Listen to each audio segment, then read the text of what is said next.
My brother and I are 2 years apart, which meant growing up we fought constantly.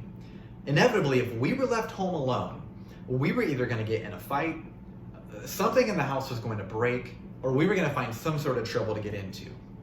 So this meant that the phrase that was most freely thrown around was, "I'm telling mom and dad when they get home." Well, this meant as soon as one of them stepped foot through that front door, it was a race to get to them. Because if we could tell them our side of the story first, without allowing the other one to speak, surely we were going to win. Well, not exactly, but that's what we thought. And as we grow up, while the nature of conflict might change slightly, often our desire to be quick to speak and slow to listen does not change. That's why our passage in James 1:19 and 20 is perfect. Listen to these words. "My dear brothers and sisters, let everyone be quick to listen, slow to speak, and slow to get angry. For human anger does not produce the righteousness God desires." We are going to be looking at the virtue of humility in this week's devotions. Now, listening is not necessarily agreement, but it is far more than going through the motions of merely nodding our heads until we have an adequate response formulated. Listening is far more than not speaking. It is engaging with a posture of humility that seeks to understand where the other person is coming from. One of the things that can be easy to do is to listen through a lens as anticipating what the other person is going to say or attributing a motive to them as they are speaking. Not only is this not listening, this is just another form of speaking. It just happens to be our own internal dialogue. Have you ever had a series of conflicts with someone that, even though the current issue might be slightly different, the root problem is the same? In other words, the current symptom might be different, but the main problem is the same.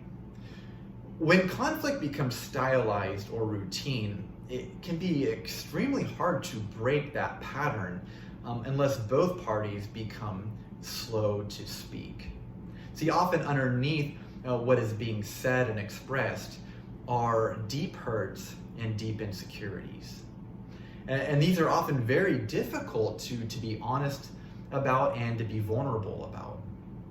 Now, I have never known vulnerability to flourish in the soil of shallow listening and quick speech.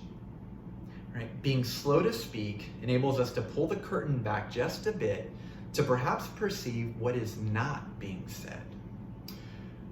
One of the surest ways that conflict will continue to be systemic is when someone attempts to express a hurt or an offense and we shut them down.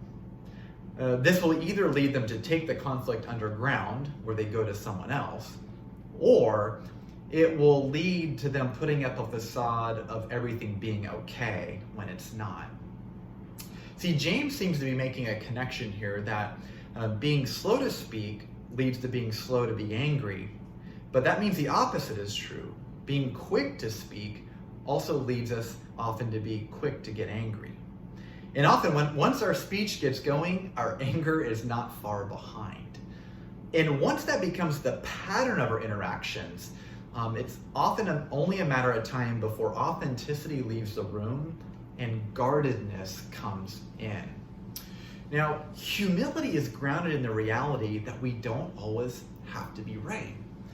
And once that reality really begins to set in, we become free to not have to rush to speak. And this will begin to change the temperature of our relationships from cool to warm. So I want to leave you with these two questions. First, with whom do you need to change the current pattern of your interactions? Second, will you be willing to admit to them that you have been quick to speak and slow to listen? And I encourage you, start today, because the longer that we put this off, the less likely we are to do it. And as you take this courageous step, I will be praying for you.